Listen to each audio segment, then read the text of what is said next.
Hello students, welcome to SBI institute. আজকে আমরা নিয়ে চলে এসেছি উইকলি কারেন্ট অ্যাফেয়ার্স। তো প্রত্যেক দিনের মতো তোমরা হাতের কাছে খাতা পেন নিয়ে বসবে, গুরুত্বপূর্ণ তথ্যগুলো কিন্তু নোট ডাউন করবে, ঠিক আছে? তো বেশি দেরি করবো না, শুরু করবো আজকের প্রথম টপিক, মিশন আগমন। এর আগেও একবার কিন্তু করানো হয়েছে, কিন্তু সেই সময় করানো হয়েছিল যে একটা প্রাইভেট কোম্পানি লঞ্চ করতে চলেছে, কিন্তু লঞ্চ অলরেডি করা হয়ে গিয়েছে, এই জন্য তার উপরে আরেকবার একটা আর কি স্লাইড বা একটা টপিক আনা হয়েছে, রিসেন্টলি লঞ্চ হলো, রাইট? তো এই যে বিক্রম-1, এটা তোমরা আগেও নামটা শুনেছো। বিক্রম-1 হচ্ছে প্রথম একটা রকেট যেটা প্রাইভেট কোম্পানি দ্বারা তৈরি করা হয়েছে ভারতবর্ষে, ঠিক আছে? তো কনটেক্সট আমরা পড়ে নেবো প্রথমে। Space tech startup Skyroot Aerospace, তাদের তৈরি ভারতের প্রথম বেসরকারি, রাইট, প্রথম বেসরকারি অরবিটাল শ্রেণীর রকেট হচ্ছে বিক্রম-1। এর মাধ্যমে মিশন আগমন, প্রথমত এটা রকেটের নাম বিক্রম-1, কিন্তু রকেটের নাম, আর মিশনের নাম হচ্ছে মিশন আগমন, এটা একটু ভালো করে খেয়াল রাখতে হবে। সফলভাবে উৎক্ষেপণ করে লো আর্থ অরবিটে একাধিক পেলোড স্থাপন করা হয়েছে। এবার কি কি পেলোড স্থাপন করা হয়েছে এইগুলো জানার। প্রথমত নির্মাণ কারা করেছে বা কারা করবে ভবিষ্যতে সেটা আমরা আগেও শুনেছি, সেটা হচ্ছে হায়দ্রাবাদ ভিত্তিক একটা স্কাইরুট এরোস্পেস নামে একটা কোম্পানি, ঠিক আছে? এবং ইন স্পেস দ্বারা অনুমোদিত, রাইট? আচ্ছা, উৎক্ষেপণের তারিখ মানে কত তারিখে লঞ্চ করা হলো, তারিখটা ভীষণ গুরুত্বপূর্ণ, কারণ যেহেতু ভারতের প্রথম বেসরকারি উদ্যোগে তৈরি করা রকেট এটা, রাইট? এই জন্য তারিখটা তো খুব গুরুত্বপূর্ণ হয়ে যায়। 18 জুলাই 2026-এ লঞ্চ করা হলো, রাইট? এবার বিষয় হচ্ছে পেলোডে কি কি রাখা হয়েছিল, তার মধ্যে গুরুত্বপূর্ণ কিছু জিনিস আমাদের মনে রাখতে হবে। সেটা হচ্ছে কসমিক ব্লুম নামে একটা লোটাস পদ্ম ফুল রাখা হয়েছিল, ডায়মন্ডের তৈরি, খুব সুন্দর অসাধারণ দেখতে, ওটা তোমরা ছবি সার্চ করে নিয়ে দেখবে, ঠিক আছে? কসমিক ব্লুম নামে একটা আর্ট ওয়ার্ক বলা হচ্ছে ওটাকে। ওটা অ্যাকচুয়ালি একটা হচ্ছে গোল্ড প্লেটের ওপরে মানে ডায়মন্ড দিয়ে সাজানো, খুব সুন্দর একটা পদ্ম ফুল। একটি 18 ক্যারেট সোনার মাইক্রো রকেট বানানো হয়েছে এবং সেখানে সিভি রমন, বিক্রম সারাভাই এবং এপিজে আব্দুল কালামের অনুবীক্ষণীয় ভাস্কর্য খোদাই করা রয়েছে, একদম ছোট মাইক্রো লেভেলের সুন্দর করে তাদের প্রতিকৃতি আর কি আঁকা রয়েছে ওইখানে। নেক্সট, স্পেন চ্যাম্পিয়ন হয়েছে, তোমরা জানো যারা ফুটবল খেলা দেখো তারা অবশ্যই নিশ্চয়ই দেখেছো। স্পেন চ্যাম্পিয়ন হয়েছে ফিফা ওয়ার্ল্ড কাপ 2026-এর। এবার বিষয় হচ্ছে যে কি কি কারণে 2026-এর ফিফা ওয়ার্ল্ড কাপ একটু ইউনিক সেগুলো আমরা দেখবো, আর ফিফা ওয়ার্ল্ড কাপের পরে কোন টিম জিতলো, কে কোন পদক পেলো সেগুলো আমাদের একটু মুখস্থ রাখতে হবে। কনটেক্সটে দেখা যাক। ফাইনালে অতিরিক্ত সময়ের রোমাঞ্চকর লড়াইয়ে আর্জেন্টিনাকে 1-0 গোলে হারিয়ে স্পেন ফিফা ওয়ার্ল্ড কাপ 2026-এ নতুন বিশ্ব চ্যাম্পিয়ন হয়েছে, রাইট? এডিশন মানে এই ফিফা ওয়ার্ল্ড কাপ কততম এডিশন ছিল, এটা 23rd এডিশন, এটা খুব ভালো করে মনে রাখতে হবে। আর স্পেন এইবার যে বিশ্বকাপ পেলো এটা কততম, এটাও একটু মনে রাখবে, এটা হচ্ছে second world cup FIFA world cup, right, স্পেনের, ঠিক আছে? ফিফা। আচ্ছা, এবার ভেন্যু কোথায় কোথায় কোথায় খেলা হয়েছে এটা একটু দেখে না। উত্তর আমেরিকার 3টি দেশ, কানাডা, মেক্সিকো আর আমেরিকা যুক্তরাষ্ট্র, এখানে যুক্তরাষ্ট্র বলতে আমেরিকা যুক্তরাষ্ট্রের 16টি শহরে যৌথভাবে এই খেলার আয়োজন করা হয়েছে। এইটাও মনে রাখতে হবে কতগুলি শহরে খেলাগুলো হয়েছিল। আর এই বছরের ইউনিক বিষয় হচ্ছে আগে 32টা টিমের খেলা হতো, সেই 32টা টিম থেকে বাড়িয়ে করা হয়েছে 48টা টিম, ঠিক আছে? আর 12টা গ্রুপ ছিল, এটা মনে রাখতে হবে। কতগুলো ম্যাচ খেলা হয়েছে টোটাল 104, ঠিক আছে? আয়োজকের ইতিহাস মানে এই যে মেক্সিকো, এটা একটা ইউনিক ফ্যাক্ট জেনে রাখো, সেটা হচ্ছে যে এটা হচ্ছে প্রথম দেশ 3টি আলাদা বিশ্বকাপে আর কি আয়োজক ছিল, 1970, 1986 আর 2026 মেক্সিকো, ঠিক আছে? এটা একটু মনে রাখতে হবে। আরো কিছু ইনফরমেশন আমরা দেখবো। ফাইনালের ভেন্যু কোথায় ছিল, কোথায় খেলা হয়েছে, নিউ জার্সির মেটলাইফ স্টেডিয়ামে। আর খেলা কাদের মধ্যে হয়েছে এটা নিশ্চয়ই সবাই জানে, সেটা হচ্ছে যে স্পেন আর আর্জেন্টিনার মধ্যে, একটু আগে বলা হয়েছে। জয় সূচক গোল মানে কে গোলটা করেছিল যার কারণে স্পেন জিতলো, সেটা হচ্ছে ফেরান টরেস। 106 মিনিটের সময়ে এই গোলটা করা হয়েছে, যার কারণে স্পেন ওয়ার্ল্ড কাপ জিতলো। টুর্নামেন্টের সেরা পুরস্কার বিজয়ী কে কোন পুরস্কার পাচ্ছে এটা মনে রাখার বিষয়, পরীক্ষাতে কোশ্চেন এখান থেকে আসতে পারে। গোল্ডেন বল রড্রি, স্পেনের খেলোয়াড়। গোল্ডেন বুট কিলিয়ান এমবাপে, ফ্রান্সের প্লেয়ার। গোল্ডেন গ্লাভ, হাতে যে গ্লাভ পরে পড়ে সেই গ্লাভ, উনাই সাইমন, স্পেনের প্লেয়ার। সেরা তরুণ খেলোয়াড় পউ কোভারসি, স্পেনের player. Fair play award Netherland.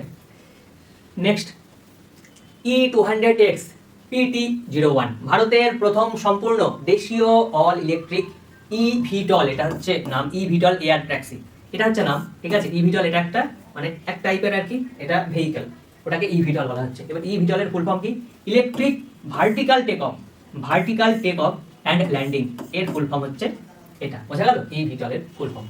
আর এটা হচ্ছে নাম, এই যে জিনিসটা এটা, ঠিক আছে? E200X PT1, এটা নামটা একটু মনে রাখতে হবে, একটু লেন্দি যেহেতু রয়েছে।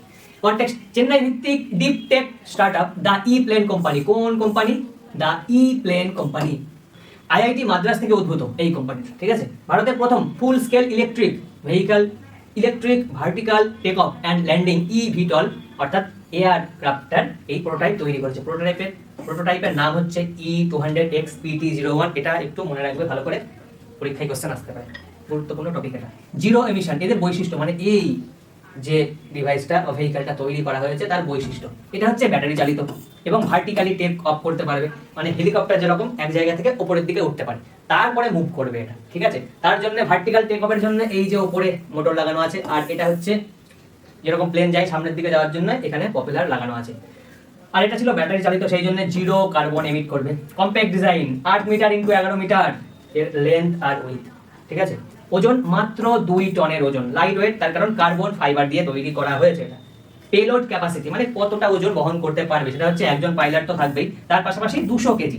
এবার 200 কেজির জায়গায় 2 জন যাত্রীও বহন করতে পারবে, বোঝা গেল। তো ওভারঅল মানুষের যে ওজন এস্টিমেট করে রাখা হয়েছে। রেঞ্জ একক চার্জে মানে একবার চার্জ দিলে 110 কিলোমিটার যেতে পারবে, 110 কিলোমিটার যেতে পারবে, বোঝা গেল। ইকুইপমেন্ট মানে কি কি ব্যবহার করা হয়েছে, এই যে 6টি ভার্টিক্যাল লিফট মোটর, এই যে উপরে যেটা দেখালাম ভার্টিক্যাল লিফট উপরে তুলে নিয়ে যাওয়ার জন্য, এবং 8টি ফরওয়ার্ড প্রপেলার সহ আর কি এই যে ডিইপি টাইপের যে মোটর ব্যবহার করা হয়েছে প্রপেলার গুলো সামনে এগিয়ে নিয়ে যাওয়ার জন্য, ঠিক আছে। তো এই ইনফরমেশন গুলো তো মনে রাখতেই হবে, ভীষণ গুরুত্বপূর্ণ। নেক্সট, অ্যাঙ্গেন, এটা হচ্ছে সান্থালি বা সাঁওতালি নাম, এটা ইংরেজি নাম। এই প্রথম সাঁওতালি চলচ্চিত্র হিসেবে জাতীয় চলচ্চিত্র পুরস্কার জয় করছে এই সান্থালি মুভিটা। এটা অ্যাকচুয়ালি শর্ট ফিল্ম একটা, ঠিক আছে, খুব সুন্দর, তোমরা দেখতে। কনটেক্সট করে নেওয়া যাক।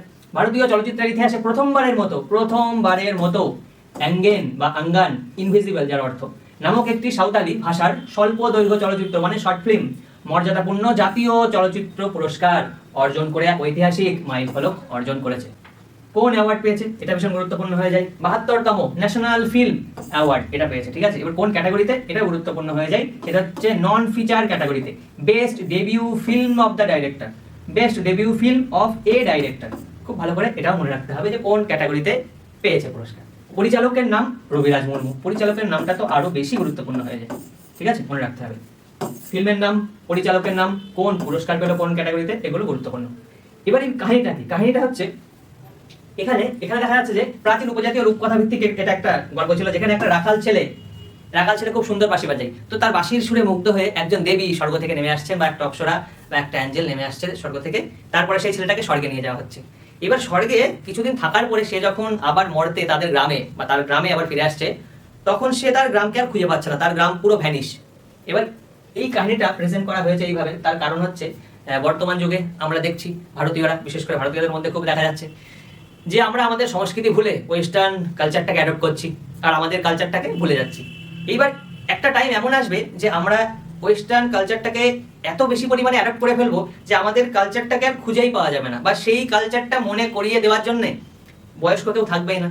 দেখা যাচ্ছে যে আমরা এক সময় বয়স্ক হব, এবার আমরা যদি আমাদের নিজেদের কালচারটাকে না জেনে রাখি বা সেই কালচারটাকে আমরা ফলো না করি, আমাদের ফিউচার জেনারেশনকে আমরা কি শেখাবো যে আমাদের কালচার কি ছিল?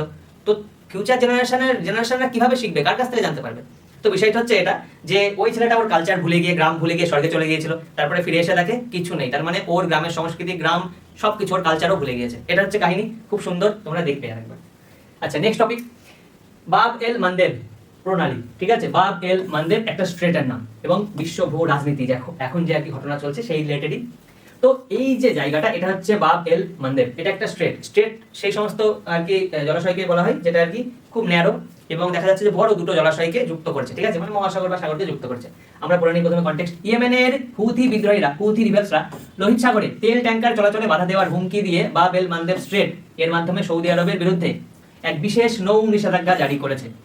এইবার কোশ্চেন হচ্ছে বাব এল মান্দেবের অর্থটা অনেক সময় পরীক্ষায় দিয়ে দেয়। বাব এল মান্দেবের আরবি ভাষায় এটাকে বলা হয় গেট অফ টিয়ার্স, অশ্রুদ্বার। খুব ভালো করে মনে রাখবে, ইংরেজি নামটা মনে রাখবে, এটা তো ট্রান্সলেটেড ভার্সন। তো গেট অফ টিয়ার্সটা মনে রাখতে হবে। বাব এল মান্দেবের অর্থ আরবি ভাষায়। অবস্থান, এর অবস্থান কোথায়? উত্তর পশ্চিমে লোহিত সাগর। এই যে উত্তর পশ্চিম, এটা উত্তর মানে এটা উত্তর, এটা পশ্চিম, তো উত্তর পশ্চিমের মাঝখানে পড়ছে উত্তর, আর পশ্চিমের মাঝখানে পড়ছে উত্তর পশ্চিম। এখানে রয়েছে রেড সি, এটাকে বাংলায় লোহিত সাগর বলা হচ্ছে। এবং দক্ষিণ পূর্বে, এই দিকটা দক্ষিণ, এই দিকটা পূর্ব, তার মাঝখানে মানে এই সাইডটাতে কি রয়েছে? গালফ অফ এডেন, এডেন উপসাগর। এবং এই সাইডে তো ভারত মহাসাগর আছে, তোমরা জানো। তো এর অবস্থানটা খুব ভালো করে মনে রাখতে হবে যে কোন দিকে কোন সমুদ্র আছে বা কোন দুটো উপসাগর বা মহাসাগরকে যুক্ত করছে, এটা খুব গুরুত্বপূর্ণ। আর এর পাশাপাশি আমাদের এর উপরে নিচে কোন মহাদেশ বা দেশ রয়েছে সেগুলো জানতে হবে। সেটা হচ্ছে উপরে রয়েছে আরব উপদ্বীপ, আর নিচে রয়েছে Africa Singh, horn of Africa বলা হয়। এই যে কর্নারটা রয়েছে এটাকে বলা হয় হর্ন অফ আফ্রিকা। তো এই দুটো লোকেশন আর কি মাথায় রাখতে হবে, মানে কোন দিকে কোন মহাসাগর বা সাগর আছে, উপরে কোন দেশ বা উপদ্বীপ আছে, নিচেই কোন দেশ বা মহাদেশ আছে, এটা একটু মনে রাখতে হবে। চওড়া মানে এই যে স্ট্রেটটা, এই স্ট্রেটটা কতটা চওড়া, 32 কিলোমিটার চওড়া, 32 কিলোমিটার চওড়া। ওকে, নেক্সট এইবার একটা জিনিস বলে দিই যে এই যে আমরা এখানে দেখলাম রয়েছে এই স্ট্রেটটা লোহিত সাগরকে, এইদিকে গালফ অফ এডেন, আরব সাগর, টোটাল ভারত মহাসাগরকে যুক্ত করছে, কিন্তু কার সাথে, অ্যাকচুয়ালি এইদিকে লোহিত সাগর হয়ে এই ভূমধ্য সাগরে যাওয়া যায়।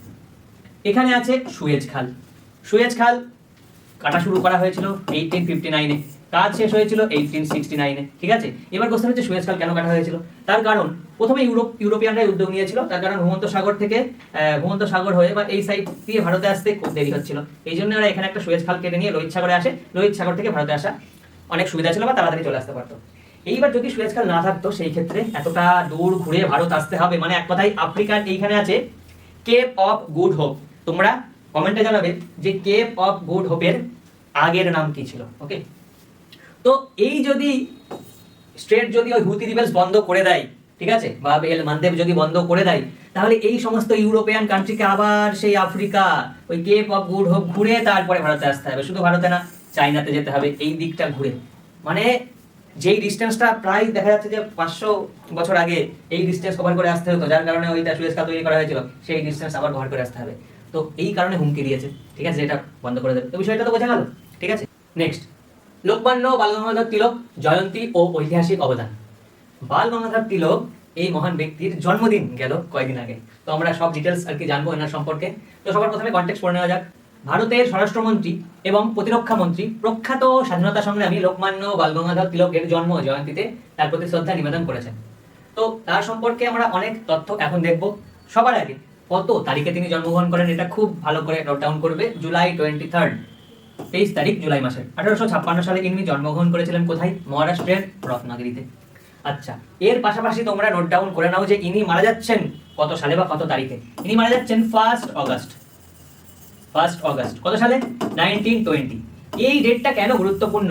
প্রথমত, লোকমান্য তিলকের মতো একজন মহান স্বাধীনতা সংগ্রামী এই ডেটে মারা যাচ্ছেন। তার পাশাপাশি এই ডেটেই কিন্তু মহাত্মা গান্ধী অসহযোগ, তার প্রথম অহিংস অসহযোগ আন্দোলন শুরু করেছেন 1920 সালে। ঠিক আছে, আর যেহেতু বালগঙ্গাধর তিলক মারা গিয়েছিলেন, তার স্মৃতিতেই তৈরি করা হয়েছিল সেই সময় তিলক স্বরাজ ফান্ড, খুব গুরুত্বপূর্ণ এবং কানেক্টেড। ঠিক আছে, আচ্ছা, এইবার ব্রিটিশ অফিসিয়ালরা এই ব্যক্তিকে কি নামে ডাকতেন? বালগঙ্গাধর তিলককে বলতেন father of the Indian unrest.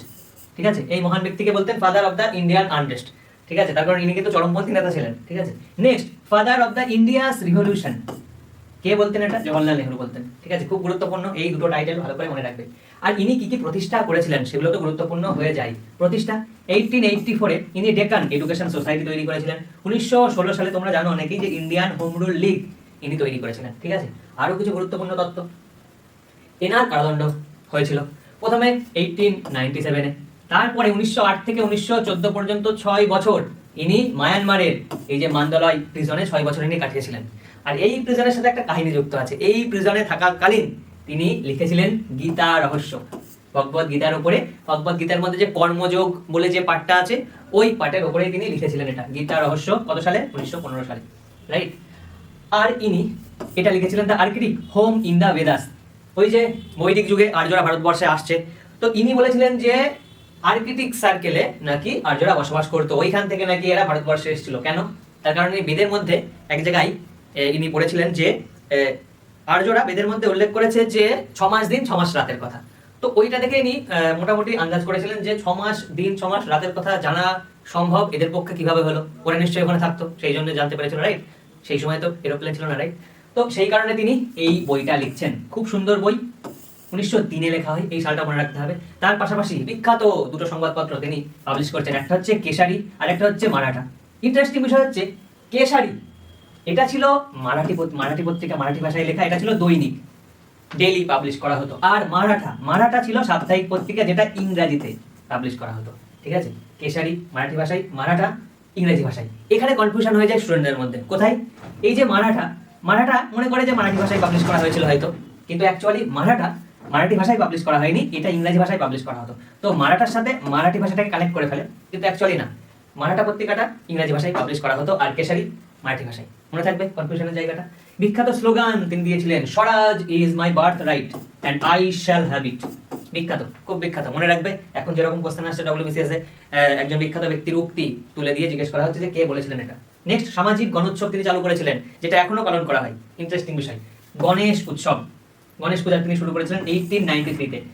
ওই যে মহারাষ্ট্রের ওই সাইডে, গুজরাটের ওই সাইডে এখনো কিন্তু গণেশ উৎসব পালন করা হয়, আমাদের এদিকেও করা হয়। তারপরে শিবাজী উৎসব, শিবাজী জয়ন্তী 1895-এ ইনি এটা শুরু করেছেন, শিবাজী উৎসব। ঠিক আছে, কোনো কোনো জায়গায় 1894 দেখতে পারো, কোনো কোনো জায়গায় 1896 দেখতে পারো, কিন্তু ওয়াইডলি অ্যাকসেপ্টেড হচ্ছে 1895। মনে থাকবে।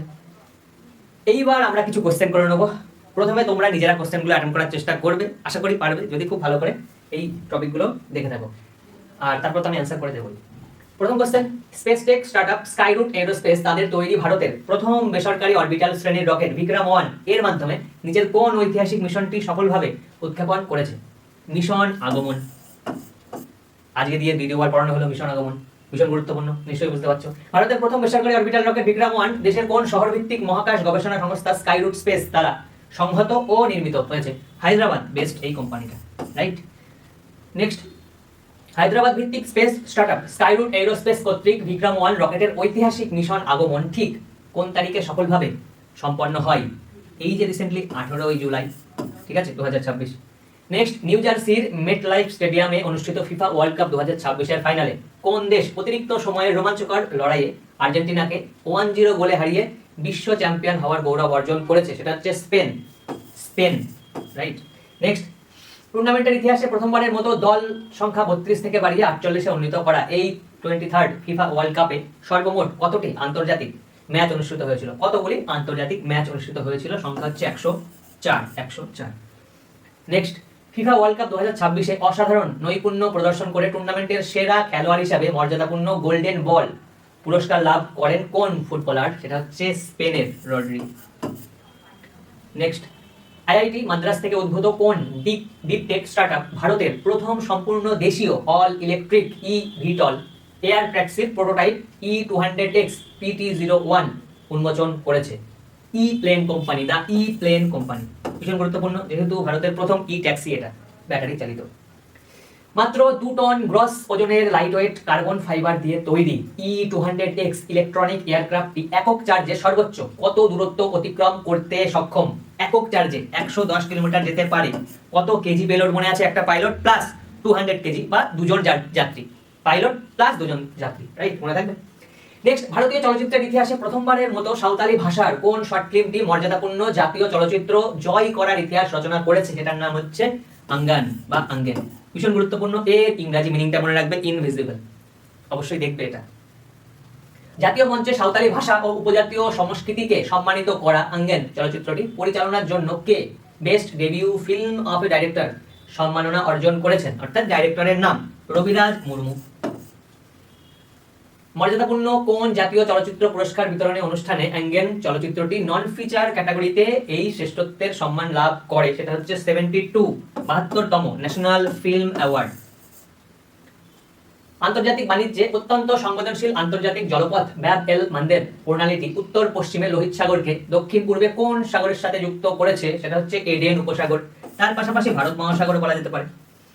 নেক্সট, ভূগোল ও জলবিদ্যার দিক থেকে অতি গুরুত্বপূর্ণ বাব এল মান্দের প্রণালীর সবচেয়ে সংকীর্ণ বা ন্যারো পয়েন্ট কতটা চওড়া? 32 কিলোমিটার চওড়া, 20 মাইল যদি মাইলে জিজ্ঞেস করেন।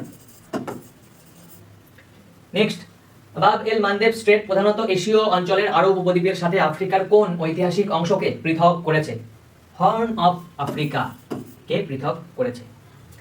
19 শতকে ভারতীয় জাতীয়তাবাদের অন্যতম ধারক ও বাহক লোকমান্য বাল গঙ্গাধর তিলক মহারাষ্ট্রের রত্নাগিরিতে কোন সনে জন্মগ্রহণ করেছিলেন? প্রথমত সাল হচ্ছে 1856, তারিখ জুলাই 23 জুলাই।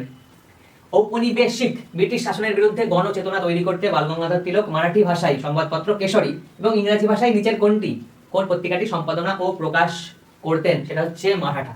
মারাঠা কিন্তু ইংলিশে, এটা কিন্তু খুব ভালো করে তোমরা পড়ে নেবে, কনফিউশনের একটা জায়গা, এই জন্যই কোশ্চেন তৈরি হওয়ার চান্স বেশি।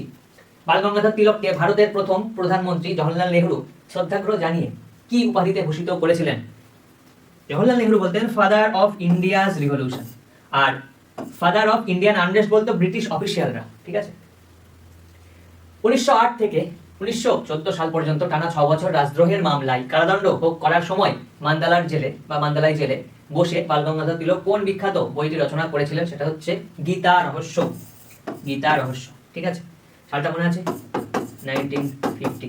আর তোমরা কমেন্টে জানাবে 1915 সালে একজন বিখ্যাত ভারতীয় বিদেশ থেকে সাউথ আফ্রিকা থেকে ভারতে ফিরছেন, ঠিক আছে?